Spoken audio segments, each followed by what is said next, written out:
Ok, muy buenas noches. Vamos a dar inicio a esta tercera sesión en línea del curso de Derechos Fundamentales 1. Bien, buenas noches. En este tercer módulo nos aproximamos al Sistema Interamericano de Protección de Derechos Humanos. Bien, y claro, principalmente a la labor que realiza tanto la Comisión como la Corte Interamericana de Derechos Humanos. Bien, en el segundo módulo hemos reflexionado, nos hemos aproximado al Sistema Universal de Protección de Derechos Humanos.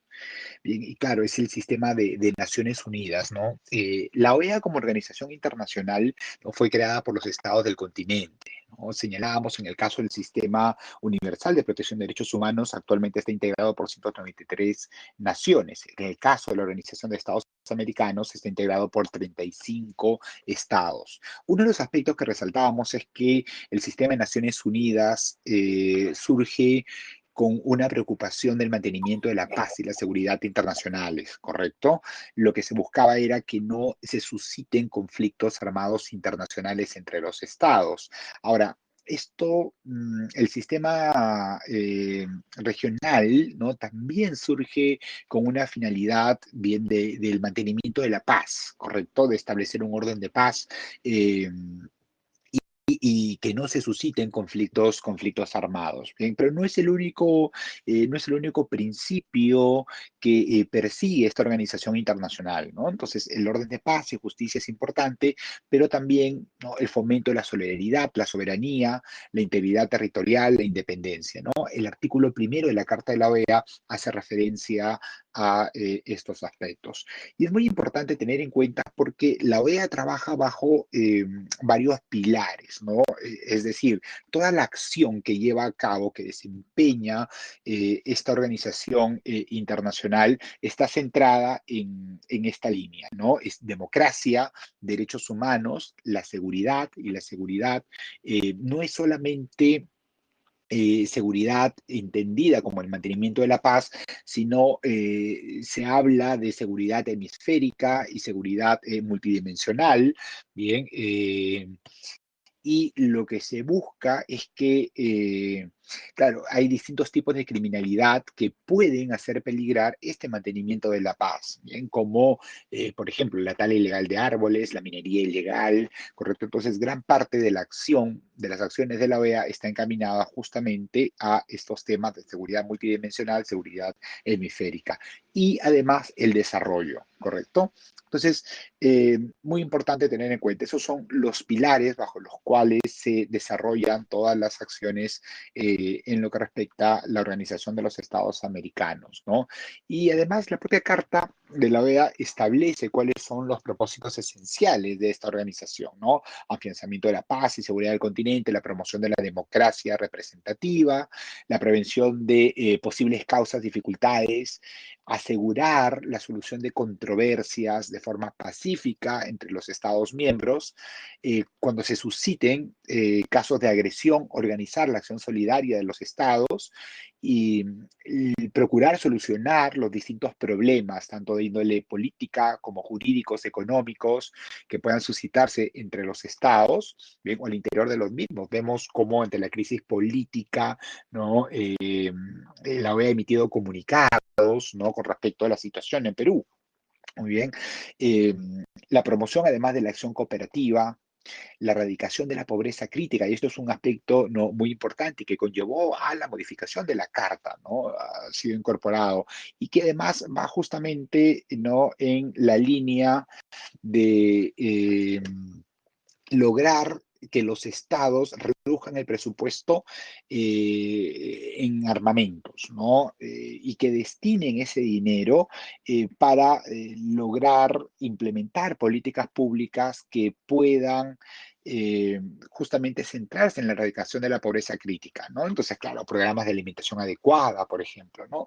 Pues el artículo 2 de la Carta de la OEA lo contempla, ¿no? Esa limitación de armamentos convencionales para poder dedicar el mayor número de recursos al desarrollo económico, social de los Estados miembros. Esto es muy importante y claro, en el contexto, ¿no?, además de inicios del nuevo milenio, ¿no? Es un aspecto, ¿no?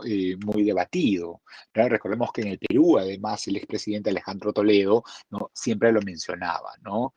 Y que tiene bastante lógica, además, por el hecho que, eh, digamos, ¿no? ¿Por qué gastar en aviones de guerra, bien, y no utilizar esos recursos en distintos ámbitos, ¿no?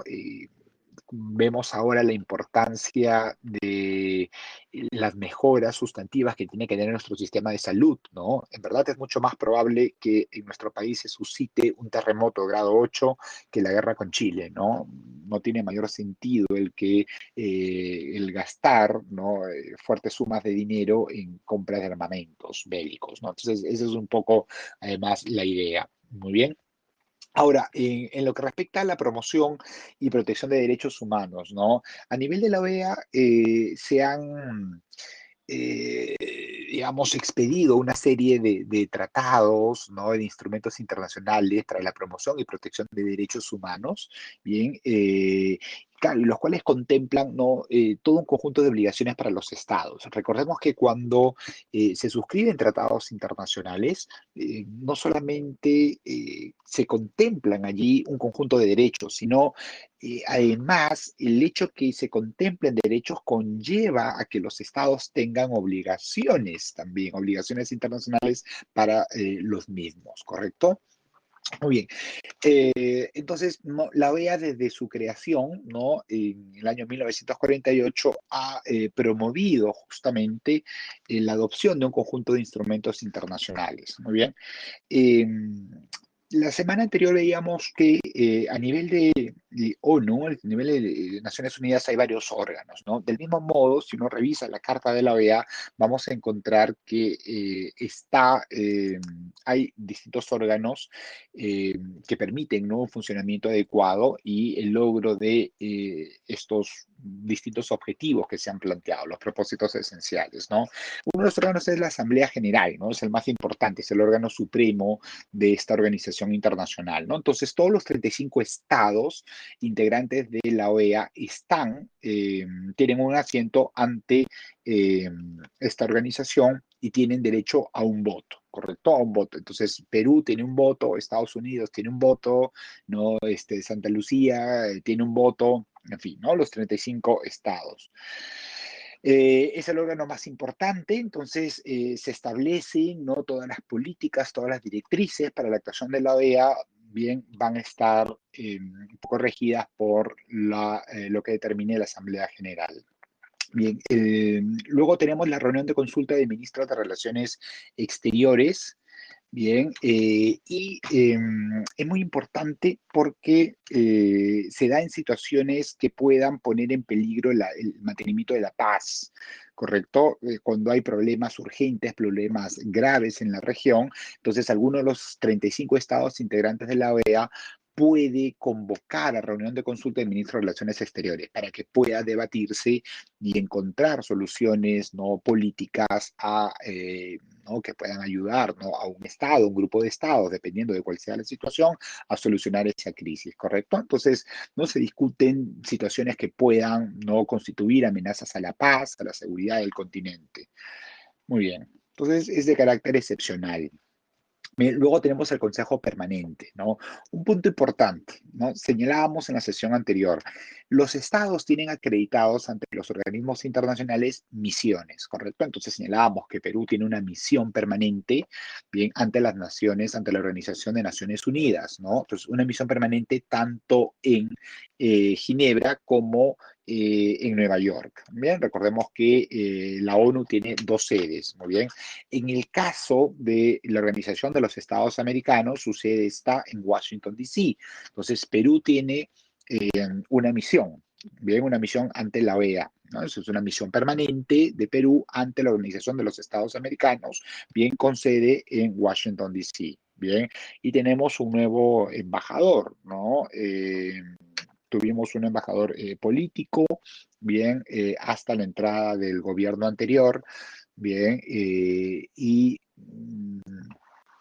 fue sustituido, ¿no? El embajador por el embajador de los Estados Unidos, ¿no? El embajador de Perú en Estados Unidos, que asume también, bien, como representante del Estado peruano, representante permanente ante la Organización de los Estados Americanos.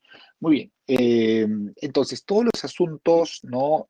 Todos los asuntos que se debaten, ¿no? A nivel de Organización de los Estados Americanos pasan por el Consejo Permanente, ¿correcto? Tiene todo un conjunto de competencias que están establecidas en la Carta de la OEA, bien, pero además cumple las disposiciones que puedan determinarle eh, la Asamblea General, ¿no? Incluso, ¿no? La reunión de consulta del ministro de Relaciones Exteriores, muy bien.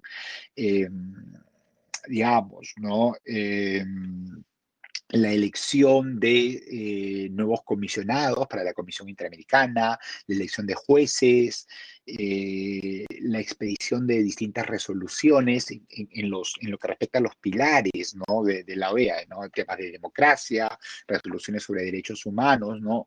Todo pasa, distintos estudios, tratados internacionales para que puedan ser debatidos, todo pasa por el Consejo Permanente, ¿no? Entonces es muy importante, ¿no? Además de los 35 estados integrantes de la OEA, bien, hay observadores, ¿no? Entonces, varios países europeos, ¿no? Tienen, ¿no? Una misión de observadores, ¿no? Entonces tienen un asiento, ¿no? Y, digamos, están presentes ante los distintos debates que puedan suscitarse, ¿no?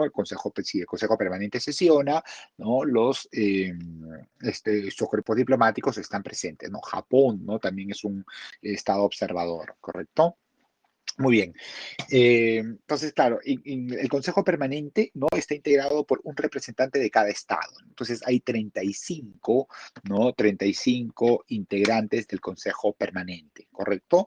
Ahora, muy importante tener en cuenta, ¿no? Los temas que se debaten a nivel de OEA son bastante amplios, lo hemos visto, ¿no? O sea, hay temas de seguridad, temas de democracia, temas de desarrollo, ¿no? Derechos humanos, en fin. Bien, y claro, el representante permanente no puede estar, ¿no? No puede estar presente, ¿no? En todas las reuniones. Claro, pueden llevarse a cabo diferentes actividades, ¿no? El mismo día, a la misma hora, con lo cual ese cuerpo, esa misión permanente, bien, puede representar, ¿no? Va a representar al Estado. Entonces, digamos, hay un representante permanente, pero también, ¿no? Hay otros representantes, ¿no? Que pueden estar, ¿no? Ocupar bien este alto cargo, ¿no? Eh, y es importante, es una división de trabajo, ¿no? Entonces, como representantes alternos, ¿no? Del Estado peruano. Muy bien. Ok, los temas diplomáticos, ¿no? Pasan además, ¿no? Por el Consejo Permanente, ¿no? Cuando se va a adoptar un tratado, todo el ámbito de negociación, ¿bien? Es ampliamente, ¿no? Digamos, debatido, ¿no? Acordado a nivel de Consejo Permanente, ¿correcto? Entonces, además, siempre buscan a través de la diplomacia, ¿no? La solución, ¿no? Pacífica a las distintas controversias que puedan suscitarse, muy bien. Eh, puede formular, ¿no? Recomendaciones a la Asamblea General sobre el funcionamiento de la organización, por ejemplo, si se requiere la creación de un órgano, ¿no? En fin, de una comisión para que pueda encargarse de determinados temas, lo puede hacer. Muy bien. Eh, ok, los distintos, señalábamos, los distintos informes, ¿no? Los distintos informes que puedan elaborar, ¿no? Las comisiones, los órganos, los organismos, las distintas entidades de esta organización, bien pasan, son presentados, ¿no? Al Consejo Permanente, son debatidos allí, ¿correcto? Antes de la Asamblea General. Muy bien. Luego tenemos el Consejo Interamericano para el Desarrollo Integral, ¿no? Lo que va a buscar, ¿no? Es la promoción de la cooperación para que todos los estados del continente, ¿no? Logren un desarrollo integral y siempre centrado en la erradicación de la pobreza crítica, ¿no? Y esto es importante porque incluso hay estudios, ¿no? Que han llegado a concluir que en Latinoamérica no debería haber ningún estado pobre, ¿no? Digamos, ¿no? ¿Qué estados son ricos aquí, ¿no? Tenemos a Canadá y los Estados Unidos de Norteamérica, ¿no? Y Brasil en alguna medida, ¿no? Pero hay muchísima desigualdad en Brasil, al igual México, ¿no? México también es ¿no? gran país, pero ¿no? Muchísima desigualdad. Entonces, claro, ¿no? En principio los estudios que se han llevado a cabo establecen que no debería haber, ¿no? pobreza en la región, pero es justamente la lacra de la corrupción la que ha conllevado, ¿no? y que conlleva a que en los países de Latinoamérica, ¿no? más o menos se pierda entre el 10 y el 15% del Producto Bruto Interno de cada país. Entonces pensemos en el Producto Bruto Interno de Perú, ¿no? Entonces entre el 10 y 15% se pierde por corrupción. Entonces en verdad es tremendo, ¿no? Es una cantidad que si fuese eh, utilizada, ¿no? Esos recursos fuesen utilizados apropiadamente, ¿no? No habría pobreza crítica, ¿no? No habría pobreza crítica. Entonces, en verdad, ¿no? Es muy importante el tener políticas bien para prevenir los actos de corrupción, ¿no? Y cuando se susciten, sancionarlos, ¿no? Muy bien. Luego, ¿no? Señalábamos entonces, ok, mencionábamos, ¿no? El Consejo Interamericano para el Desarrollo Integral, luego tenemos el Comité Jurídico Interamericano. Bien, entonces ve distintos aspectos, ¿no? Asuntos jurídicos, ¿no? Es como un cuerpo consultivo, promueve la codificación, por ejemplo, del derecho internacional, ¿no? Que se adopten, ¿no? nuevos tratados internacionales, ¿no? Y un poco se va, ¿no? en esa línea, ¿no? Además, el tema de la integración, ¿no? de los distintos países. Muy bien. Otro de los órganos, dice sí, más conocido, ¿no? La Comisión Interamericana de Derechos Humanos, ¿correcto? Es otro de los órganos de la OEA y que tiene como principal función la promoción de la observancia, la defensa de los derechos humanos y sirve como órgano consultivo de la organización, bien, en esta materia, ¿no? Y la Secretaría General, ¿no? La Secretaría General es un órgano, ¿no? permanente, bien, ¿no? Señalábamos, ¿no? La sede está en Washington, ¿no? Tenemos por un segundo periodo al secretario general de la organización, ¿no? El uruguayo, bueno, Almagro, ¿no? Muy bien. Se encarga de todas las labores, ¿no? digamos, administrativas, ¿no? Las que están contempladas en la Carta de la OEA, pero también los distintos encargos que le puedan, ¿no? trasladar el Consejo Permanente, ¿no? La Asamblea General, ¿correcto? Y en verdad tiene, ¿no? una labor bastante amplia, ¿no? Muy bien. Entonces, esos son los órganos, bien. Hay un conjunto de comisiones también, pero que desarrollan, ¿no? labores específicas, ¿no? Pero estos son los principales órganos. En lo que respecta, ¿no? la OEA y la promoción de los derechos humanos, bien. Acá es muy importante, señalamos que a nivel de OEA se han implementado toda una serie de instrumentos y se sigue implementando una serie de instrumentos internacionales para la promoción y la protección de derechos humanos, ¿correcto? Y desde del propio surgimiento de esta organización internacional, bien, se han establecido todo un conjunto, ¿no? de derechos, ¿no? Y es en verdad, ¿no? Importantísimo que la primera gran norma, gran declaración, ¿no? de derechos fundamentales, ¿no? se haya expedido en la región, ¿no? Y es la Declaración Americana de Derechos y Deberes del Hombre, ¿no? Se expidió en mayo del año 1948 y fue expedida incluso 7 meses antes de la Declaración Universal de Derechos Humanos, ¿no?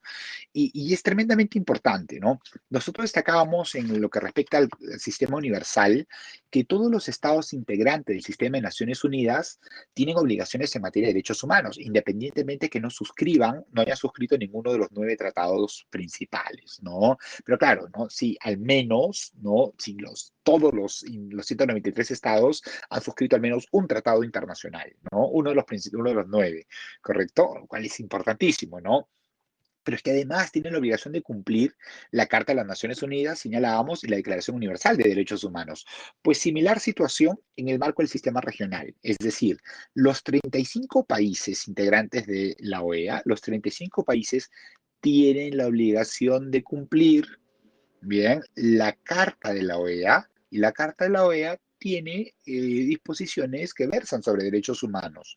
Muy bien, pero además tiene la obligación de cumplir la Declaración Americana de Derechos y Deberes del Hombre. ¿correcto? Donde se estipulan todo, se consagran todo un conjunto de derechos fundamentales, ¿no? De la persona humana. Bien, y claro, ¿no? Y la Carta establece además, ¿no? Es como uno de los principios en los cuales se funda la organización. Entonces, importantísimo. Entonces, los 35 estados integrantes del sistema de Naciones Unidas tienen obligaciones en materia de derechos humanos. Tienen que cumplir la Carta de la OEA y además la Declaración Americana de Derechos y Deberes del Hombre. Muy bien. Eh, a nivel, ¿no?, de sistema regional de protección de derechos humanos, tenemos, ¿no?, dos órganos, ¿no? Ya acabamos de mencionar a la Comisión Interamericana, pero además tenemos a la Corte Interamericana, ¿correcto? La Corte Interamericana. Muy bien. Y tienen, ¿no?, funciones específicas, ¿no? Pero previamente, ¿no?, importante mencionar algunos de los instrumentos, ¿no? Algunos de los instrumentos interamericanos que han sido en materia de derechos humanos que se han expedido. Bien. Destacamos la importancia de la Declaración Americana de Derechos y Deberes del Hombre, ¿correcto? Bien, fue adoptada, ¿no? 7 meses antes de la Declaración Universal, ¿correcto? Y consagra, ¿no?, todo un conjunto de derechos fundamentales que tienen que ser, pues, cumplidos, ¿no?, respetados y garantizados por todos los estados integrantes de esta organización internacional.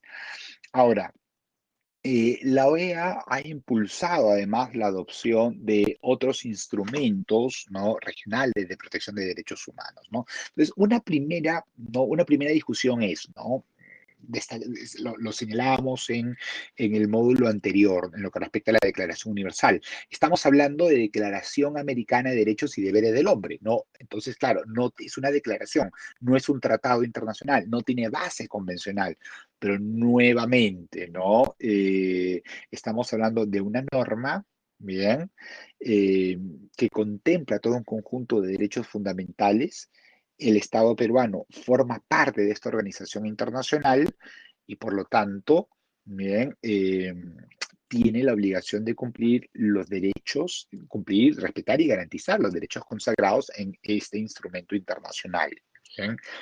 Pero es que además, al ser Estado integrante de esta organización internacional, tiene la obligación de cumplir las disposiciones de la Carta, ¿no?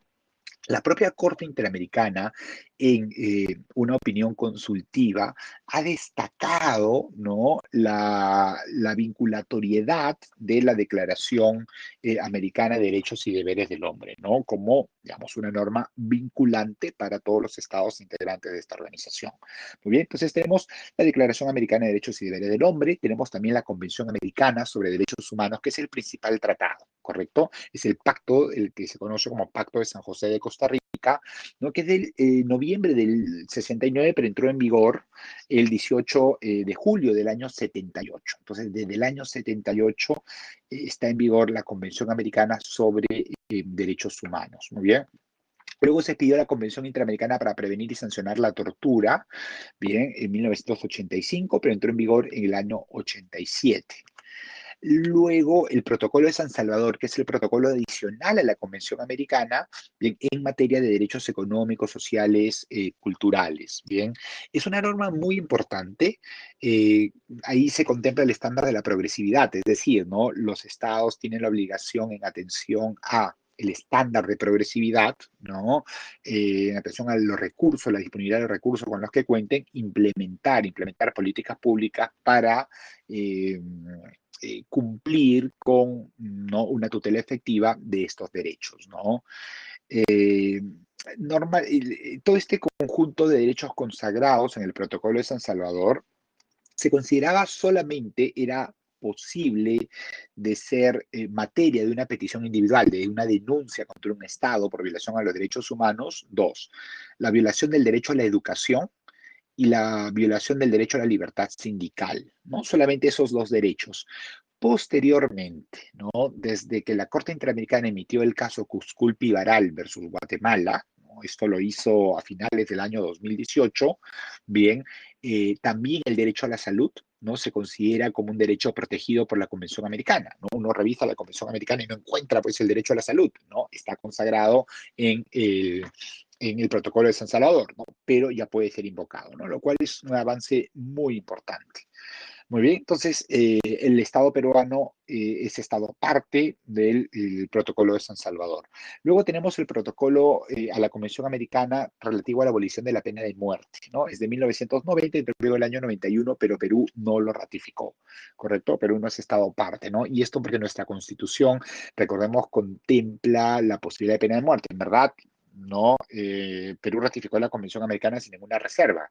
Bien, y luego incorporó, entra en vigor la Constitución del 93, contemplando supuestos distintos, pero ¿no? Lo cual en verdad conlleva un poco de descrédito internacional y tal, más allá que no se haya aplicado la pena de muerte, ¿no? Pero debería modificarse la Constitución en lo que respecta a este punto, ¿no? Y además es una recomendación de los órganos internacionales de los derechos humanos, ¿no? Yo les envié las distintas recomendaciones, ¿no? De comités y se sigue contemplando, ¿no? Que se prorrogue la moratoria en lo que respecta a la aplicación de pena de muerte. No se aplica, ¿no? Jurídicamente es inviable, dada la Convención Americana sobre Derechos Humanos, por la Convención Americana, pero bueno, seguimos con, ¿no? con esta norma.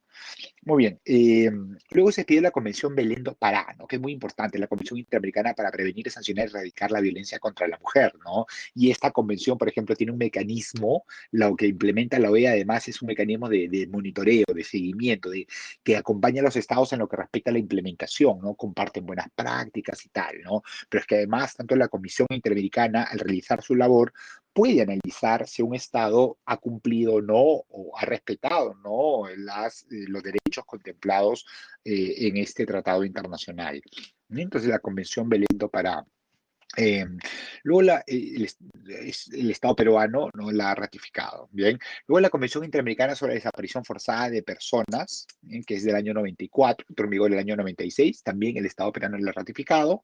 Luego tenemos la Convención Interamericana para la Eliminación de toda forma de discriminación contra las personas con discapacidad del año 99, entró en vigor el año 2001, ¿no? Antes que incluso que la de Naciones Unidas, el Estado peruano también la ha ratificado.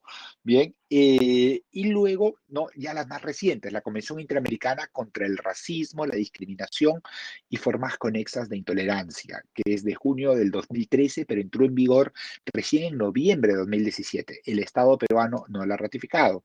Luego la Convención Interamericana contra toda forma de discriminación e intolerancia, ¿no? Claro, ¿no? La primera está centrada más en racismo, está centrada en racismo, ¿no? Y esta es más abierta, ¿no? Discriminación e intolerancia. Entonces entran distintos supuestos, ¿no? Que pueden conllevar la vulneración del derecho fundamental a la igualdad y no discriminación, ¿no? También es de junio del 2013 y entró en vigor el 20 de febrero del 2020. Muy bien. Y luego tenemos la Convención Interamericana sobre la protección de los derechos humanos de las personas mayores, ¿no? Es de junio del 2015 y entró en vigor el enero del año 2017, ¿no? Tampoco el Estado peruano la ha ratificado, ¿no? Y en verdad es un tema de voluntad política, ¿no? Porque uno puede, la idea es que se contemplen determinadas obligaciones a los estados, ¿no? Pero uno puede, en verdad, ¿no? Ante cualquier situación se puede interpretar que las obligaciones específicas que están contenidas en estos tratados internacionales ya están, ¿no? En el marco de la Convención Americana. Entonces, una labor de interpretación puede conllevar a concluir que efectivamente ya están contempladas, ¿no? Pero sí sería importante, ¿no? Que el Estado lo ratificara, ¿no? Esa especificidad, ¿no? Pero pues no lo ha hecho. Muy bien, entonces esto en lo que respecta a tratados internacionales, ¿no? Pero además, ¿no? Desde la OEA se ha promovido la adopción de otros instrumentos, ¿no? Regionales de protección de derechos humanos, ¿no? Como las normas de derecho suave o soft law.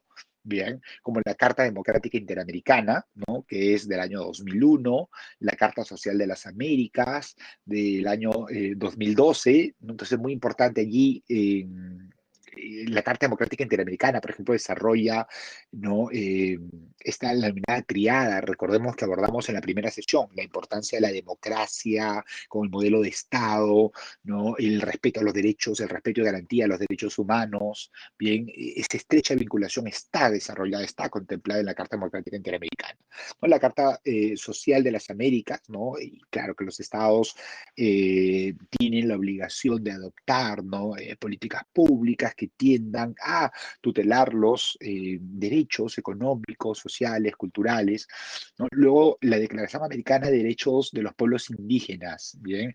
Es del 14 de junio del año 2016. Bien, luego la Declaración de Principios sobre Libertad de Expresión, esta la adoptó la Comisión Interamericana, ¿no? Las otras, ¿no? La propia Organización de Estados Americanos. Y claro, la Declaración de Principios sobre Libertad de Expresión, ¿no? La adopta la Comisión Interamericana, pero, ¿no? En base además también a la jurisprudencia que ya había emitido la Corte Interamericana. También hay principios y buenas prácticas sobre la protección de personas privadas de libertad, que es uno de los temas prioridad de mayor, que a la Comisión Interamericana le da mayor prioridad en general, tanto la Comisión como la Corte. Bien, es de marzo del 2018.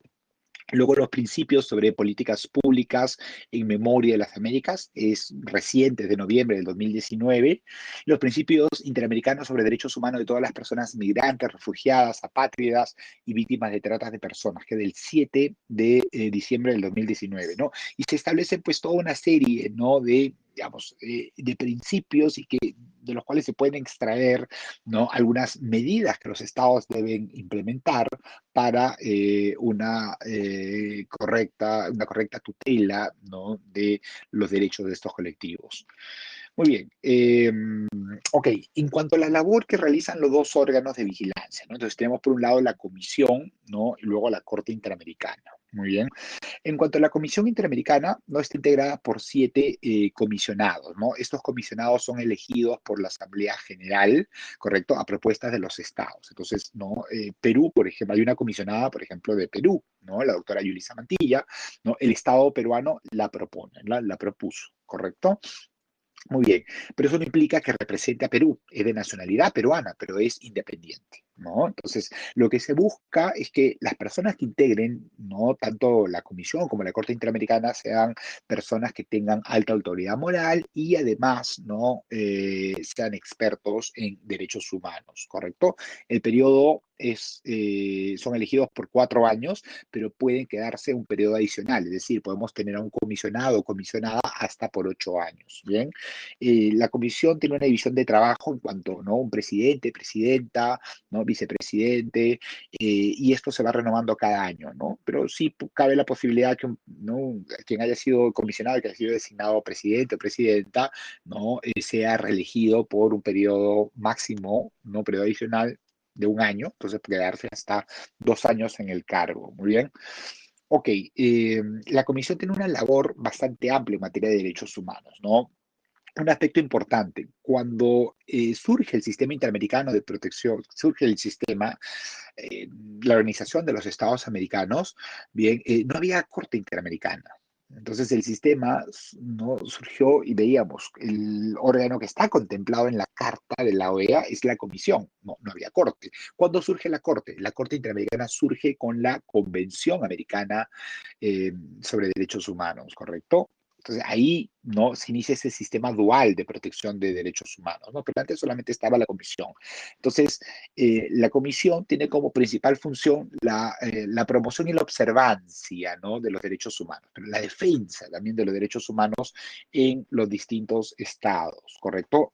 La comisión tiene competencia con respecto a los 35 estados de integrantes de la Organización de los Estados Americanos. Muy bien, entonces, muy importante tener en cuenta este punto. Bien, entonces, eh, ok, en cuanto a sus funciones, lo más conocido, ¿no? Lo que mayormente se conoce es el sistema de peticiones individuales. Esa es la principal función, digamos, de la Comisión Interamericana, ¿no? Entonces, sistema de peticiones individuales.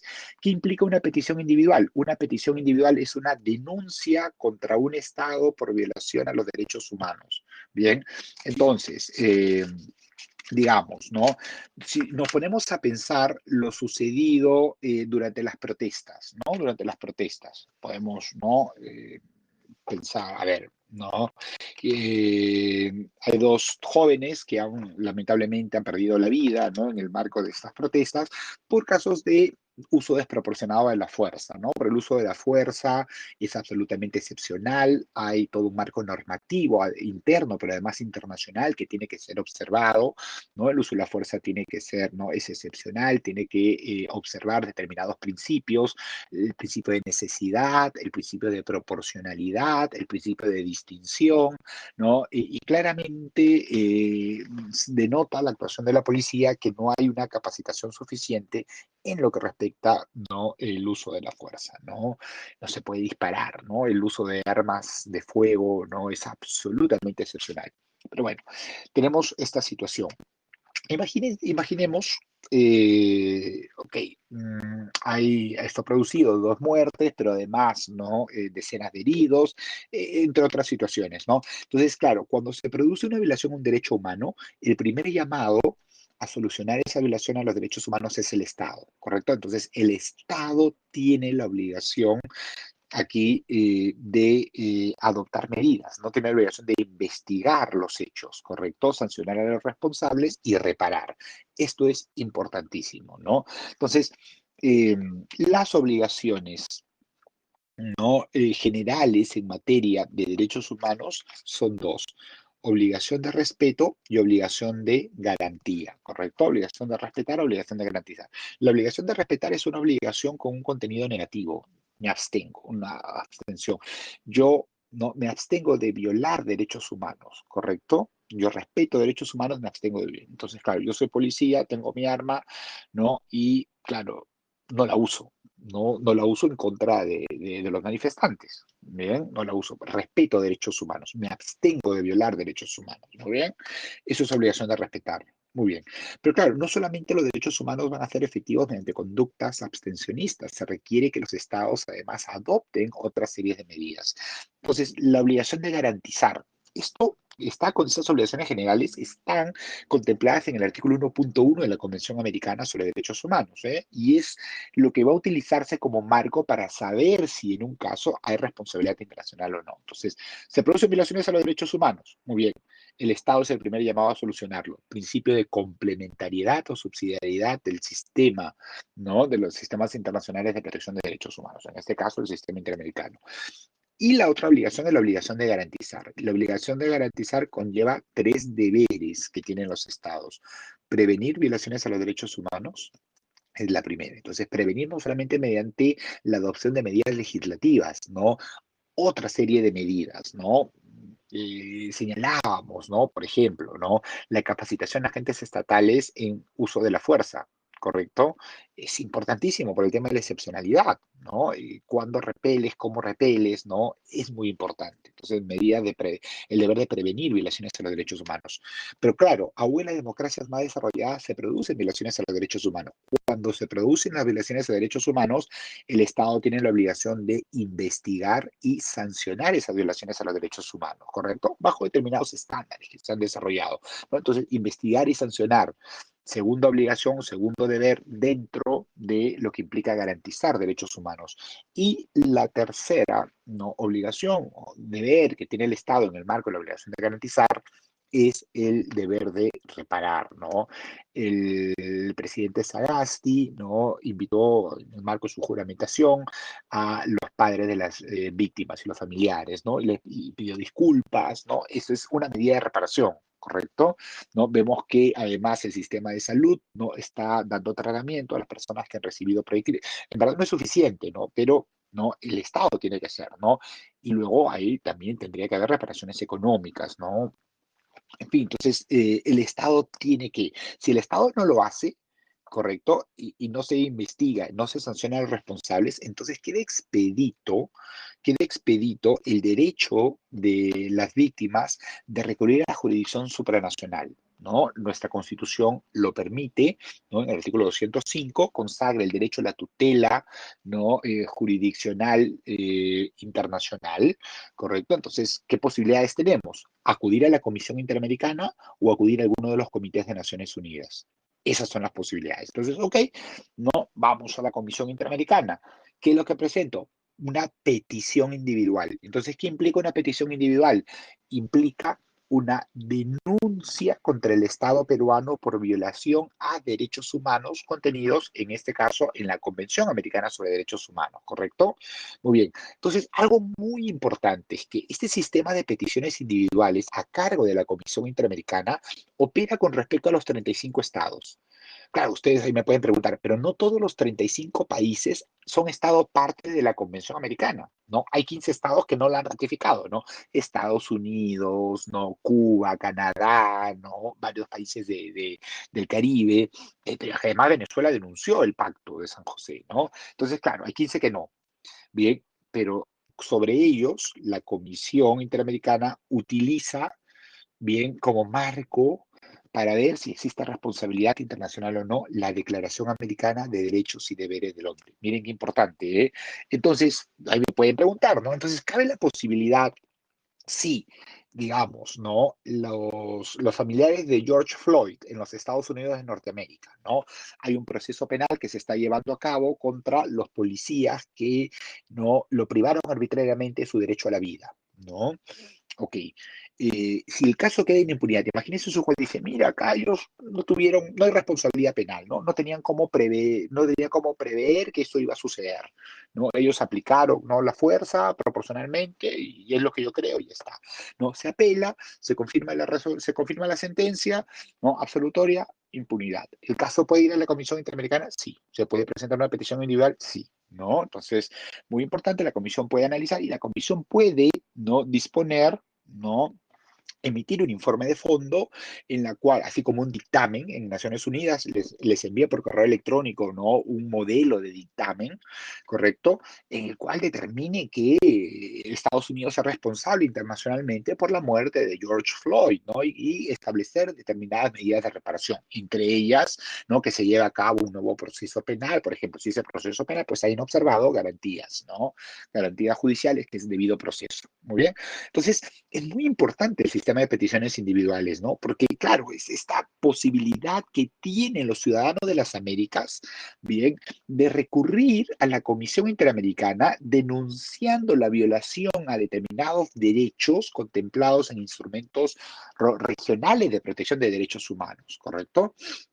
Muy bien, la comisión investiga, ¿no? La comisión investiga esas peticiones individuales, ¿no? Las analiza y, ¿no? Determina si existe o no responsabilidad, ¿no? Internacional del Estado. ¿Correcto? Si es así, ¿no? Entonces emite un informe de fondo, ¿no? Como si fuese un dictamen de los comités y concluye ahí responsabilidad internacional, se denominan recomendaciones, ¿no? Al igual que en el caso de los comités, recomendaciones, ¿no?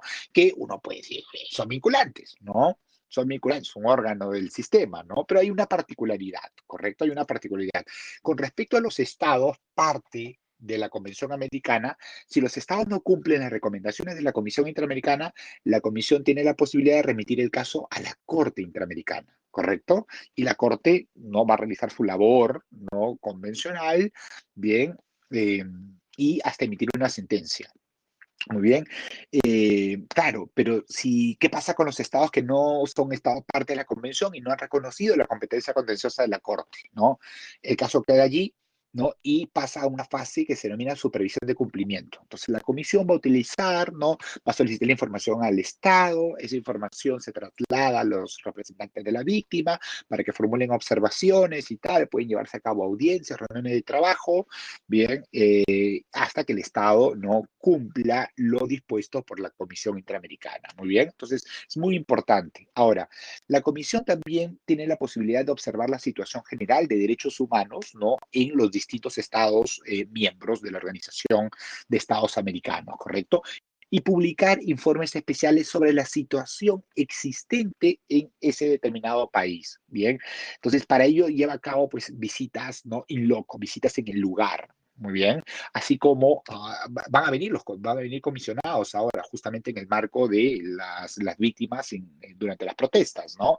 Hay una comisión ya dispuesta por el alto comisionado de las Naciones Unidas que está aquí, ¿no? Entonces, una delegación de Naciones Unidas en el Perú van a levantar un informe, ¿no?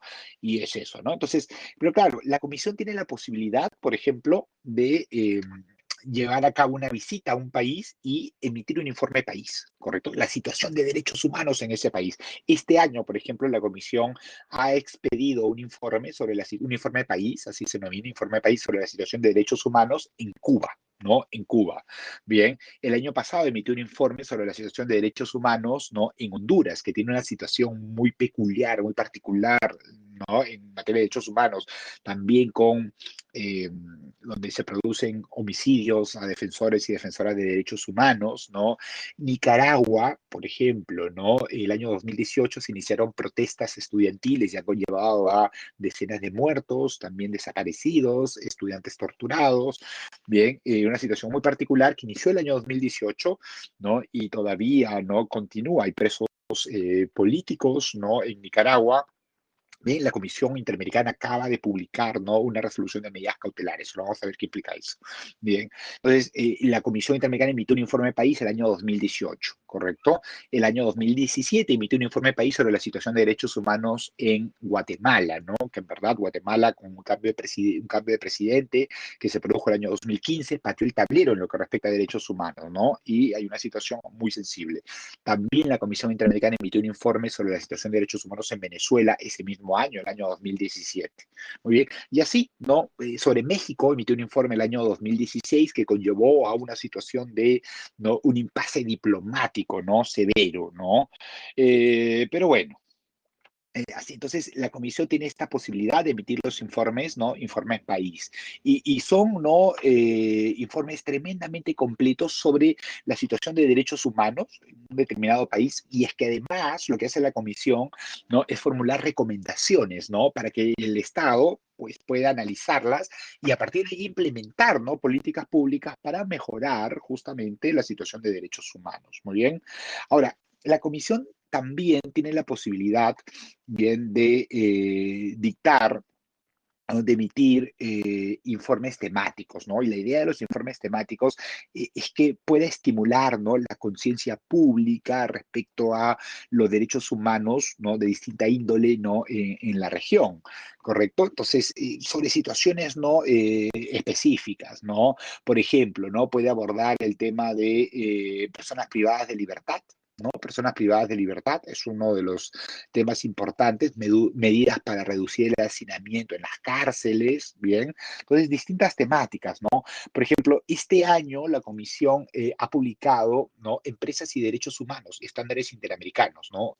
Un informe, ¿no? Muy importante, ¿bien? Y es una de las tendencias, ¿no? Naciones Unidas emitió, ¿no? Los principios voluntarios, ¿bien? Y la necesidad de enfoque de derechos humanos en lo que respecta a todas las relaciones de las empresas. Bien, violencia y discriminación contra la mujer, ¿no? Un informe del año 2019. Correcto. Corrupción y derechos humanos es uno de sus principales informes. Además, ¿no? El año pasado también emitió un informe sobre los violencia y discriminación contra eh, mujeres, niñas y sobre personas defensoras y defensoras de derechos humanos, ¿no? En la región hay una situación, ¿no? Muy sensible, en varios países, incluido Perú, ¿no? Los asesinan, ¿no? Y así entonces distintos, ¿no? Protesta y derechos humanos, donde se recogen estándares, ¿no? Sobre uso de la fuerza, por ejemplo, ¿no? La observancia del uso de la fuerza en situaciones distintas a conflictos armados, ¿no? Entonces, un informe súper interesante que además, ¿no? Debe ser complementado con la observación general número 37 que emitió el Comité de Derechos Humanos de Naciones Unidas, ¿no? Este año con respecto al derecho a la libertad de reunión, ¿no? El derecho a la libertad de reunión pacífico, ¿no? Y muy centrado en el ejercicio del derecho a la protesta, ¿no? Bien, entonces son distintos temas, ¿no? Hay informes sobre el derecho de los pueblos indígenas, ¿no? Sobre migración, sobre políticas públicas con enfoque de derechos humanos, sobre desplazamiento interno, reconocimiento de derechos LGTBI, ¿no? Entonces, no, miren, la comisión realiza estos estudios, ¿no? Y hay todo un procedimiento muy interesante, porque lo que hace la comisión es, ¿no? puede, por ejemplo, ¿no? Hay varias relatorías, la comisión puede comunicar a los estados que tienen la intención de emitir, trabajar sobre un informe temático y tal, ¿no? Puede formular preguntas, bien, o simplemente ya, o pedir la información sobre, ¿no? Políticas públicas que hayan implementado los estados en esa materia. Entonces, los estados elaboran los informes, remiten esa información a la comisión, ¿no? La comisión analiza, puede incorporar. Correcto. La idea es que no se recogen buenas prácticas, bien, recogen los estándares, además, que puede haber desarrollado la Corte Interamericana, se pueden haber desarrollado a nivel regional, ¿no? O en otras partes del mundo incluso, y se formulan recomendaciones para los estados, ¿no? Son informes muy, pero muy buenos, bien. Ok, la Comisión Interamericana también lleva a cabo una labor, ¿no? En gran parte política, ¿no? Entonces, claro, cuando realizan visitas a los países, ¿no? Sostienen reuniones con altas autoridades del Estado, pero también con representantes de organizaciones de la sociedad civil, defensoras y defensores de derechos humanos, ¿no? Y la idea, ¿no? Es obtener, ¿no? Obtener información. En el caso de las reuniones con funcionarios de los estados, es ponerse a disposición, por ejemplo, de las altas autoridades para, ¿no? Para temas de cooperación técnica, ¿no? Para que los estados suscriban acuerdos de solución amistosa. Bien, entonces los comisionados pueden viajar a distintos países, bien, por invitación de los propios estados o por invitación, por ejemplo, de entidades académicas, ¿no? Y se suscriben, muchas veces suscriben acuerdos de entendimiento, por ejemplo, para capacitación. Entonces, por ejemplo, la Comisión Interamericana puede suscribir un acuerdo de entendimiento, ¿no? Para capacitación a agentes estatales, ¿no? No sé, pues, jueces en México, ¿no? O podría suscribir un acuerdo aquí con el Tribunal Constitucional, ¿no? En fin, bien, o con el mismo Estado, ¿eh? El Ministerio de Justicia, ¿no? Entonces, muy importante. Entonces reciben estas invitaciones, ¿no? Y aprovechan esos espacios, muchas veces académicos, para sostener estas reuniones que se denominan de carácter político, ¿no? Eh, Son muy importantes, ¿no? Son muy importantes. Ahora, la comisión también, ¿no? Formula recomendaciones a los estados, ¿no? Para la adopción de medidas concretas, ¿no? Que contribuyan a la protección de derechos humanos, ¿no? Y claro, lo que hace muchas veces es expresar, ¿no? Su preocupación, ¿no? Por ejemplo, la Comisión Interamericana emitió un comunicado, ¿no? Un comunicado de prensa sobre la situación de la protesta, ¿no? La grave situación de la protesta, ¿no? Entonces, muy importante porque lo que hace la comisión, y son comunicados, ¿no? En verdad no son muy extensos, ¿no? Formulan más recomendaciones, ¿no? A ver, el 16 de noviembre, por ejemplo, ¿no? La CIDH condena violaciones a los derechos humanos ocurridas en el contexto de las protestas sociales en Perú. Llama a resolver la crisis institucional por vías democráticas y se pone a disposición del Estado peruano para realizar una visita de trabajo. ¿No? Entonces aquí, por ejemplo, en este comunicado, ¿no? Da cuenta de los hechos que han sido puestos en su conocimiento, que además, en verdad, en una sociedad de la información, ¿no? Ven información en vivo, ¿no? Porque la comisión además organiza su trabajo, hay un relator para la situación de derechos humanos en Perú, ¿no? Entonces está al tanto de absolutamente todo, ¿correcto? Muy bien. Entonces, claro, la comisión lo que hace en esta comunicación es expresar su preocupación, ¿no? Sobre este uso desproporcionado de la fuerza, sobre las personas desaparecidas, ¿no? Entonces la comisión exige investigar con la debida diligencia todos los hechos denunciados, establecer responsabilidades correspondientes, ¿no? Acá ya la fiscal de la Nación había emitido un comunicado, ¿no? Sobre las medidas que había adoptado, ¿no? La comisión señala aquí que toma nota, ¿no? De las acciones desplegadas por la Fiscalía de la Nación y tal, ¿no? Incluso acá se pronuncia sobre la demanda competencial, ¿no? Muy bien. Entonces, es muy importante esos comunicados, ¿no? Entonces, y claro, muchas veces estos comunicados además establecen recomendaciones específicas, ¿no? En este caso, investigar los hechos, ¿no? De violaciones a los derechos humanos con la debida diligencia, ¿no? Entonces, muy importantes son esos comunicados de prensa, ¿correcto? Además, la Comisión Interamericana tiene la posibilidad, ¿no? Tiene la potestad de dictar medidas cautelares, ¿correcto? Medidas cautelares, ¿no? ¿Qué implican las medidas cautelares? En esencia son medidas de protección, ¿correcto? Son medidas de protección que se dictan en situaciones de gravedad, en situaciones de urgencia y con la finalidad de evitar daños irreparables, ¿no? Y es muy importante, ¿no? Son muy importantes porque ayudan a eh, evitar, ¿no? Evitar daños irreparables, ¿correcto? Es decir, ¿no?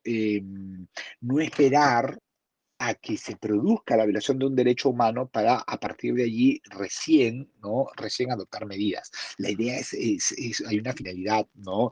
Tutelar, una finalidad cautelar, ¿correcto? Entonces, pero tiene que verificarse esa situación. Bien, por ejemplo, ¿no?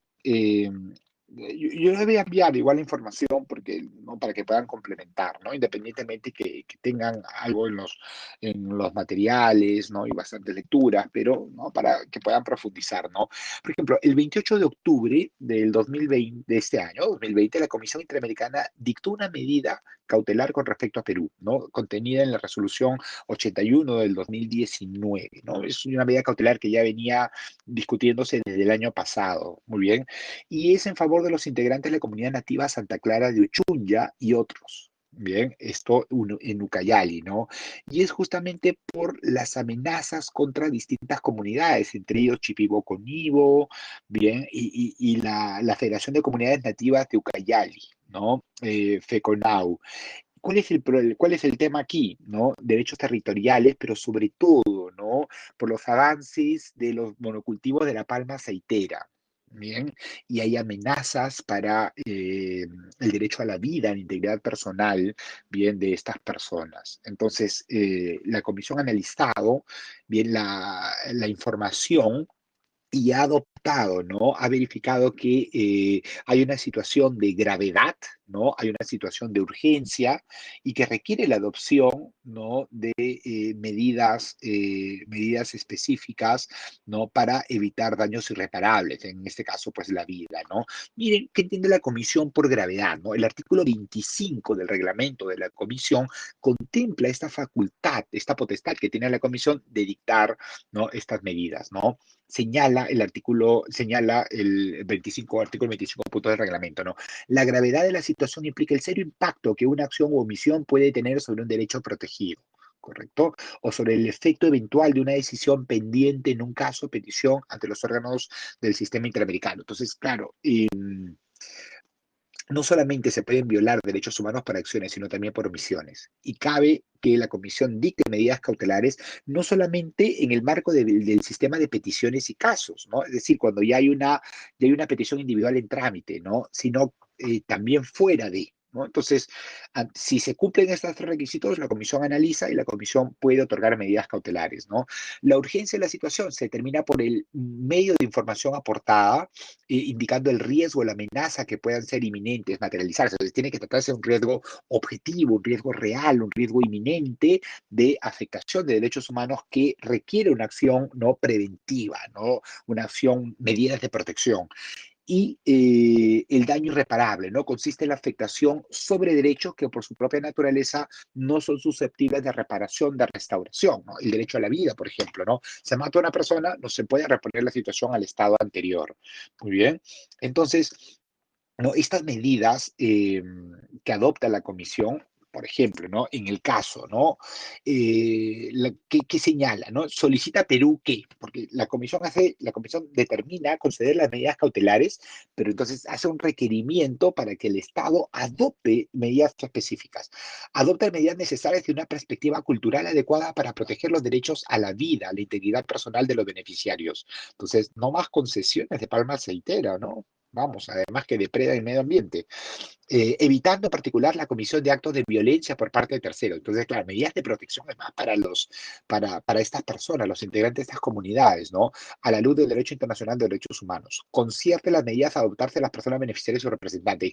¿Qué medidas? ¿Cómo ellos consideran? ¿Qué debería hacer el Estado? Entonces, la comisión no siempre te dice específicamente qué hacer, sino busca acercar a las partes y que lleguen a un entendimiento, un acuerdo. Miren qué importante, ¿eh? Informe sobre las acciones implementadas tendientes a investigar los hechos que dieron lugar a la adopción de las presentes medidas cautelares, ¿no? Y así evitar su repetición, ¿no? Y la Comisión ha dictado, ¿no?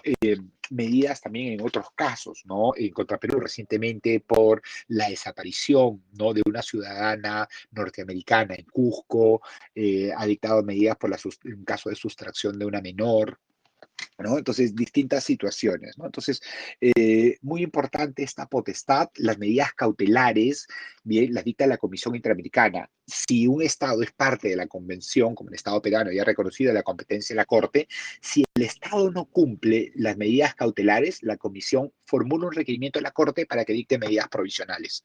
Y no hay discusión, el Estado tiene que cumplirlas, ¿no? Entonces, la Corte tiene la posibilidad de dictar medidas provisionales. Entonces, medidas cautelares dicta la Comisión Interamericana y la Corte Interamericana dicta medidas provisionales, así se denominan, ¿no? En esencia, ambas son medidas de protección que se dictan en situaciones de gravedad o extrema gravedad, urgencia y con la finalidad de evitar daños irreparables. Muy bien.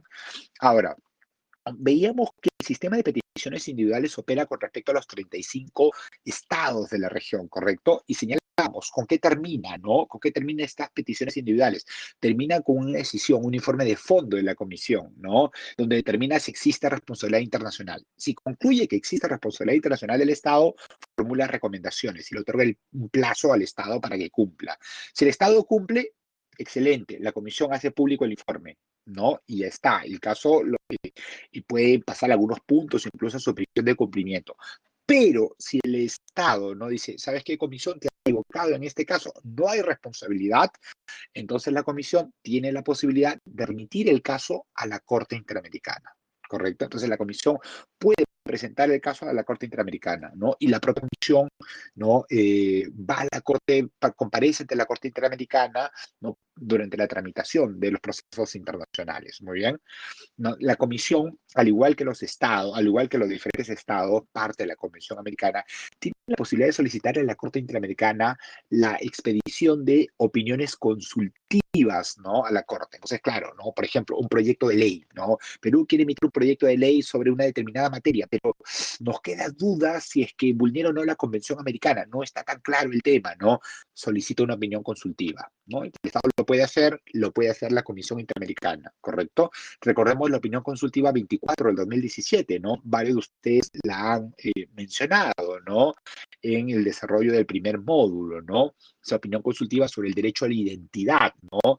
El hecho que los estados cumplan con garantizar el derecho a la identidad, removiendo todos los obstáculos que impidan el cambio de nombre producto del cambio de sexo, ¿no? No procesos judiciales, sino procedimientos administrativos, que se respete el derecho a la identidad de las personas. Recordemos, ¿no? El ser humano es un ser, el ser humano es un ser biopsicosocial. Entonces se debe respetar el sexo psicológico de las personas, cómo se sienten las personas, ¿no? Esa autodeterminación y a partir de allí, ¿no? Eso. ¿Y qué más en esa opinión consultiva? Recordemos, la Corte señala que los estados tienen la obligación de legislar sobre el matrimonio igualitario, ¿no? No denominándolo, ¿no? Unión civil, ¿no? Ni ningún término peyorativo, discriminatorio, ¿no? Sino matrimonio igualitario. Bien. Ok, entonces eso, ¿no? La comisión puede solicitar a la Corte Interamericana, ¿no? La expedición de opiniones consultivas, muy bien. Y hay otra potestad más pero que nunca se ha utilizado, ¿no? Que la comisión también recibe, ¿no? Y examina comunicaciones en las que un Estado parte, ¿no? Alegue que otro Estado, bien, ha incurrido en violaciones a los derechos humanos, ¿no? Reconocidos en la Convención, ¿no? Eso prácticamente no se da estas denuncias, ¿no? Entre Estados presentadas a la comisión, muy bien. Y en lo que respecta, entonces, eso, vemos que la comisión tiene una no amplia gama de funciones, ¿no? De potestades, ¿bien? La Corte Interamericana básicamente cumple tres, ¿no? Tres funciones, ¿correcto? Tres funciones. La primera de ellas es la más conocida, la función contenciosa. La Corte Interamericana conoce, tramita los casos presentados por la Comisión Interamericana, ¿correcto? Recordemos, ¿no? La Comisión lleva a cabo el sistema de peticiones individuales, ¿no? Analiza una petición, le da trámite a una petición individual, ¿correcto? y emite un informe de fondo, ¿no? Con recomendaciones, bien, si es que concluye que hay responsabilidad internacional. Si el Estado cumple las recomendaciones, ¿no? La Comisión hace público el informe. Si el Estado no cumple y además ese Estado parte de la Comisión Americana, ¿no? Corte Interamericana, ahí va, presenta un caso con respecto a, ¿no? Por ejemplo, la Comisión Interamericana en el año 2019 ha presentado a la Corte Interamericana 4 casos con respecto a Perú, ¿no? 4 casos con respecto a Perú, ¿no? Eh, entonces, normalmente, ¿no? Oscila entre 2, 4, ¿no? En algún año por un poquito más. Pero bueno, ok. Y la Corte realiza esta labor, ¿no? Hay una fase escrita, ¿no? Hay una audiencia además, ¿no? Todo un tema procesal que es bastante sencillo, no es muy complicado, bien, pero que, ¿no? Tampoco es, hay que profundizar, ¿no? sobre ello, ¿no? Tenemos muy poco tiempo, pero lo importante, ¿no? La Corte emite, entonces la Corte en esta labor contenciosa emite sentencias. Esas sentencias son vinculantes para los estados, ¿correcto? Yo ratifico, reconozco la competencia de la Corte, luego no decir, mira, ¿sabes qué? No me gusta tu sentencia, no la cumplo, ¿correcto? El propio Tribunal Constitucional ha establecido, ¿no? Que las sentencias emitidas por la Corte Interamericana, bien, incluso, ¿no? Cuando no han sido expedidas con respecto a Perú, la ratio decidente y las mismas son vinculantes para el Estado, ¿no? Entonces, porque ese ejercicio de interpretación que lleva a cabo, ¿no? Que realizan sobre los tratados internacionales. Y recordemos lo que establece la cuarta disposición final de la Constitución. Bien, los derechos que la Constitución reconoce se interpretan en conformidad con la Declaración Universal de Derechos Humanos y con los demás tratados internacionales sobre la misma materia suscritos y ratificados por el Perú. Con lo cual, ¿no? Si Perú es Estado parte de la Convención, ¿quién interpreta la Convención? Y los demás tratados interamericanos, la Corte Interamericana. Entonces, esa interpretación que realiza la Corte forma parte del ordenamiento jurídico interno. ¿No? Es así de sencillo, ¿no? Entonces, es muy importante, ¿no? Porque la Corte determina reparaciones, ¿correcto? La Corte, si determina que existe responsabilidad internacional por no haber respetado, garantizado derechos, ya hemos señalado que implica respetar y garantizar derechos, ¿no? La Corte establece medidas de reparación, ¿no? Que puede ser, ¿no? Una reparación económica, ¿no? Una reparación económica. La Corte determina montos específicos, ¿no? Daños materiales, ¿no? Los daños que pueda haber, ¿no? Los daños que se hayan producido producto de la violación a derechos humanos, daños inmateriales, ¿no? El daño moral, por ejemplo, el daño psicológico sufrido por una persona, ¿no? Ahí esto lo determina la Corte, ¿no? Si es que no hay mayor medio probatorio, porque uno podría presentar una pericia psicológica forense para acreditar el daño, por ejemplo, la necesidad de tratamiento, ¿no? En fin. La Corte establece un monto en términos de equidad, ¿no? Entonces, reparaciones económicas que también incluyen los costos y costas del proceso internacional, ¿no? Tuve que pagar un abogado para la tramitación de este proceso internacional, etcétera, etcétera, ¿no? Entonces, reparaciones económicas.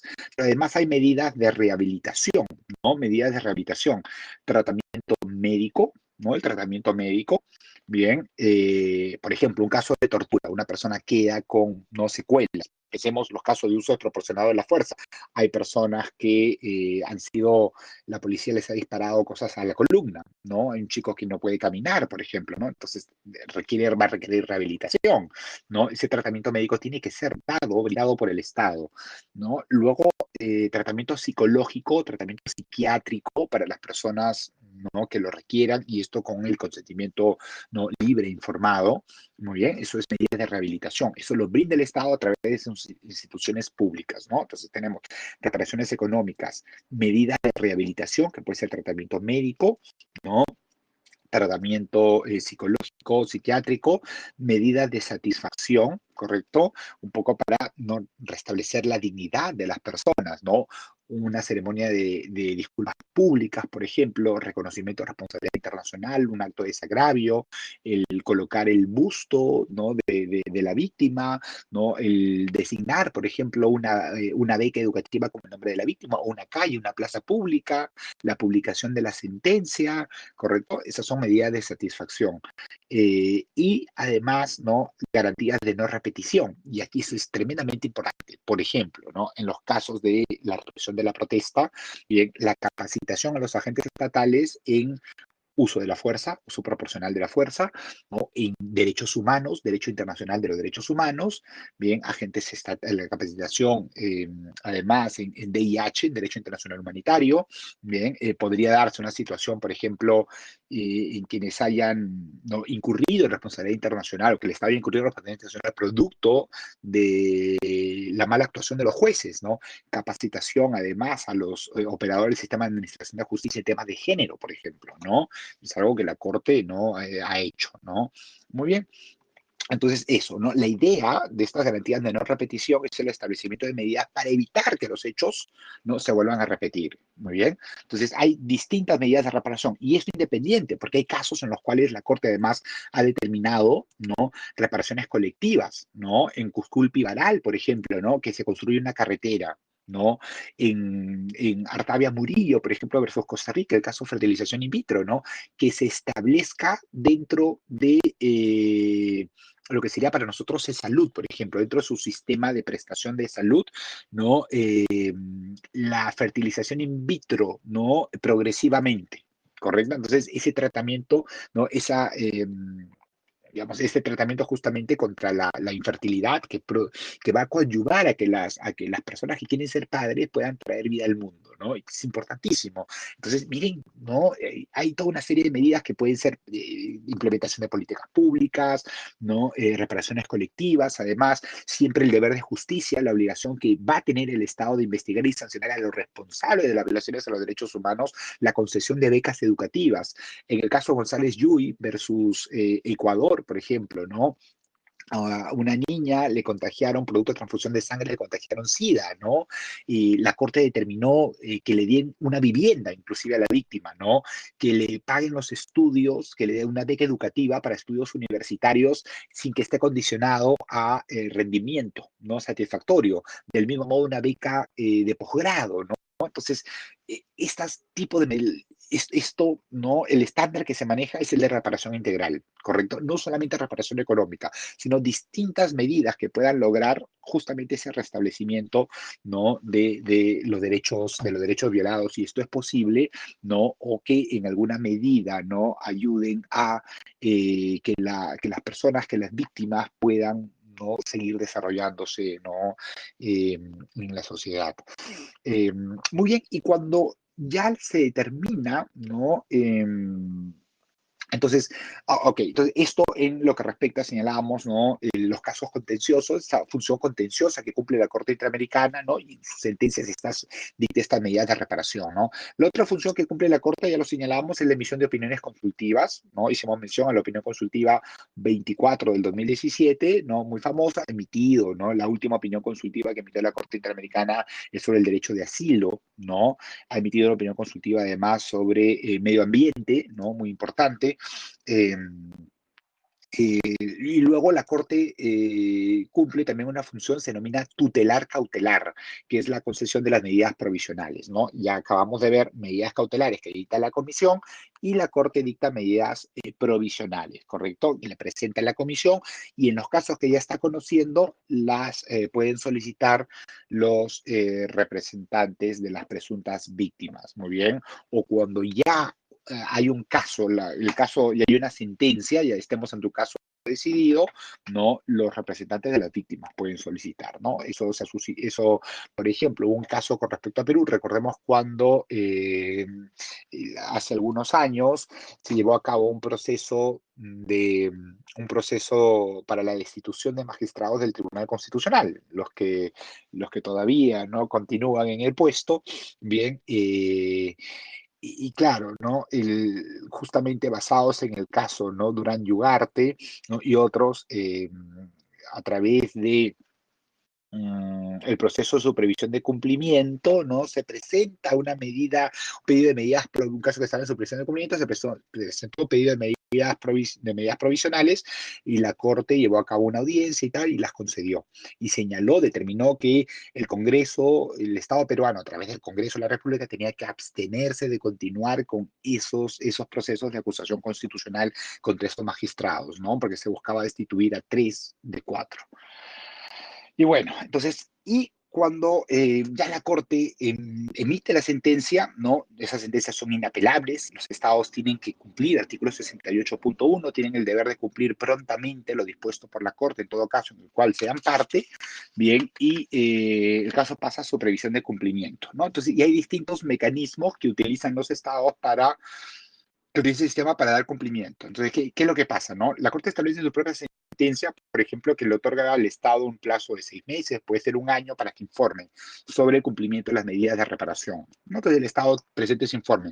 ¿Qué hace la Corte? Lo remite a la Comisión Interamericana y a los representantes de las víctimas para que formulen observaciones, ¿correcto? Entonces, allí se contrasta la información presentada por el Estado y dice, no, es mentira, el Estado no ha cumplido con tal punto, ¿no? O el Estado sí cumplió, etcétera, etcétera, ¿no? Va a depender. La Corte puede además convocar a una audiencia de supervisión de cumplimiento, ¿correcto? Muy bien, convoca una audiencia de supervisión de cumplimiento y emite resoluciones de supervisión de cumplimiento, ¿no? Emite resoluciones de supervisión de cumplimiento, ¿no? Analizando justamente qué puntos están cumplidos o no están cumplidos, ¿no? Los que ya están cumplidos los cierra, ¿no? Los declara cumplidos hasta si se cumplan todos, ¿no? La Corte cierra el caso. Entonces, es un mecanismo, ¿no? Importante, bien, que permite supervisar el cumplimiento de las sentencias de la Corte Interamericana. Muy bien, hasta aquí, no sé si tienen alguna pregunta. No sé si tienen alguna pregunta, algo que no haya quedado claro. Es bastante información, pero bueno, ¿no? Em, es un tema, las lecturas tienen en principio todo, ¿no? Las lecturas elegidas tienen en principio todo. Bien, les envío algunos materiales que creo que pueden ayudarlos, son bastante gráficos, resoluciones de supervisión de cumplimiento para que, ¿no? Para que vean, ¿no? Resolución de medidas provisionales, unas resoluciones de medidas cautelares con respecto a Perú, ¿no? Las últimas. Bien, independientemente, darles ahí también unos links, las páginas web para que puedan acceder a los informes temáticos, les envío también los informes temáticos, bien. Creo que con todo esto van a tener, ¿no? Información que pueda complementar, además que los pueda un poco, ¿no? Ayudar a decidir los trabajos de investigación, ¿no? En fin, ¿no? Va a ser súper útil, bien. Ok, ¿qué te ocurrió es el Perú de la sentencia de la Corte? En términos de, yo he conversado tanto con el secretario, ¿no? De la Corte Interamericana, lleva muchísimos años, ¿no? Y con abogados, ¿no? Y en general tienen buena impresión del nivel de cumplimiento del Estado peruano, ¿no? Pero es un poco, digamos, tenemos varios aspectos, ¿no? Y tenemos un marco normativo eh, que establece determinados candados, ¿bien? Porque en algún momento, durante el gobierno de Toledo, el Estado cumplió, ¿no? Bastante, suscribió acuerdos de solución amistosa y tal. Bien, pagó sentencias de la Corte, y luego se creó un fondo, ¿no? El fondo de FEADOI, bien, el dinero obtenido producto de la corrupción, bien, utilizar para el pago de reparaciones. Pero luego con el cambio normativo se estableció que las entidades que causaran el perjuicio son las que tienen que reparar y que ya no lo haga pues justicia, porque justicia tenía que reparar, ¿no? Los hechos cometidos, por ejemplo, por el Ministerio de Defensa, el Ministerio del Interior, ¿no? El Consejo General de la Magistratura, ¿no? Entonces, es bien complicado el tema de reparaciones económicas, ¿no? Eh, yo impulsé esto, en verdad, no he visto pasar mucha gente y te peleas con todo el mundo para intentar cumplir. Bien, se utilizó, habían varias sentencias que habían quedado, por ejemplo, pendientes de pago, se han realizado varios pagos a sentencias pendientes. Ahora hay todo un conjunto de sentencias que se han emitido en los últimos años y que no se están cumpliendo, bien, y que no en supervisión de cumplimiento las distintas resoluciones pues no decretan, pueden decretar este incumplimiento, ¿no? Y requerir al Estado que cumpla prontamente, ¿no? De acuerdo a lo estipulado por el 68.1, ¿no? Hay sentencias que llevan años y que no han sido cumplidas, ¿no?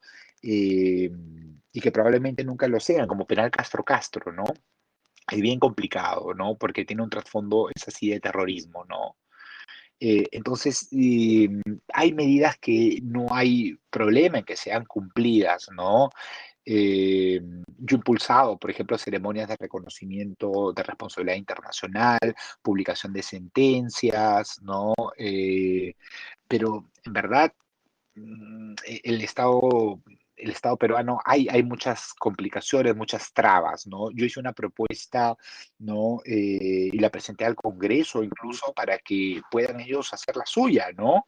Que establecía una forma, un mecanismo mucho más rápido para además para cumplir en cuanto, ¿no? A los plazos que otorga la Corte, ¿no? Y tiene que ver con lo siguiente, ¿no? La Corte otorga normalmente un año para que el Estado cumpla las sentencias, ¿no? Eh, eh, y claro, ¿no? Uno puede decir, a veces es, ¿no? Los montos, pues, un caso de desaparición forzada, la Corte puede determinar $400.000, ¿no? Ok, ¿de dónde sale ese dinero, ¿no? Entonces, claro, independientemente de estas complicaciones legales que establecen, ¿no? Que la entidad que causó el perjuicio tiene que, pero recordemos, la entidad que causa el perjuicio, pero no solo defensa, porque es que luego, si el Ministerio Público no investiga bien, el Ministerio Público también es responsable, ¿no? Puede ser responsable también el Poder Judicial, entonces se tiene que establecer porcentajes, ¿no? Y anteriormente era el Consejo de Defensa Jurídica del Estado quien establecía, ahora sería la Procuraduría General. Seguimos con las complicaciones normativas. Bien, entonces, claro, ok, no vamos a estar exponiendo, ¿no? Estas cosas internas ante la Corte Interamericana. Entonces, lo mejor es, ¿no? Ok, mientras esos asuntos internos se resuelven, que sea el MEF tenga una partida presupuestal para la reparación de sentencias en lo que respecta al ámbito económico, ¿no? Que eso es lo más complicado, en verdad, ¿no? Entonces, el MEF otorga la partida, el Estado paga, ¿no? El Estado paga y luego ya a nivel interno se determina cuáles son los montos que le corresponde a cada entidad que causó el perjuicio, ¿no? Eso a mí me parece muchísimo más sencillo, ¿no? Porque tienes toda la base, ¿no? Tienes una sentencia que te ordena el pago, entonces tienes cómo justificar esa salida de dinero y tal, ¿no? Pero es todo, como todo es un tema de decisión política, ¿no? Y lamentablemente, pues, el tema político del día a día, ¿no? Deja que no se avance en otras materias, ¿no? Entonces, tienes ahí el Estado peleando los casos, ¿no? Cuando el Estado podría suscribir acuerdos de solución amistosa, pero también tenemos complicaciones normativas tremendamente, ¿no? Hacen prácticamente inviable, difícil la suscripción de un acuerdo de solución amistosa, ¿no? Entonces, son temas que tienen que ser revisados, tienen que ser debatidos, porque recordemos la importancia de los derechos humanos, ¿no? Y en la medida justamente que el Estado cumpla con respetar, garantizar derechos, es un Estado, ¿no? Más democrático, ¿no? Pero en fin, ¿no? Es todo un tema. Hay tesis de maestría sobre, sobre justamente y doctorales, ¿no? Sobre el nivel de cumplimiento de las sentencias de la Corte Interamericana, ¿no? Porque la implementación de las mismas, dependiendo de la normativa interna, es muy complicada, es muy complicada. ¿Eh? Bueno, y al final, si es que en verdad, si hay voluntad política, lo sacas adelante, ¿no? Pero bueno. Es difícil, no, no es tan sencillo, pero ahí vamos. Ojalá que las cosas cambien, tengamos un marco, ¿no? Normativo mucho más amigable, ¿no? Para cumplir con las obligaciones internacionales. Bueno, ok, no les quito más tiempo, nos hemos pasado, como siempre, algunos minutos. Ya en el siguiente módulo ¿no? trataremos de encajar bien el tiempo, ¿sí? Bueno, cualquier consulta que tengan me pueden escribir al correo, ¿sí? Yo les envío estos materiales complementarios allí para que puedan profundizar un poco más sobre estos temas, ¿bien? Ok, que tengan buen fin de semana, muy buenas noches, ¿sí? Buenas noches, que estén muy bien, hasta luego.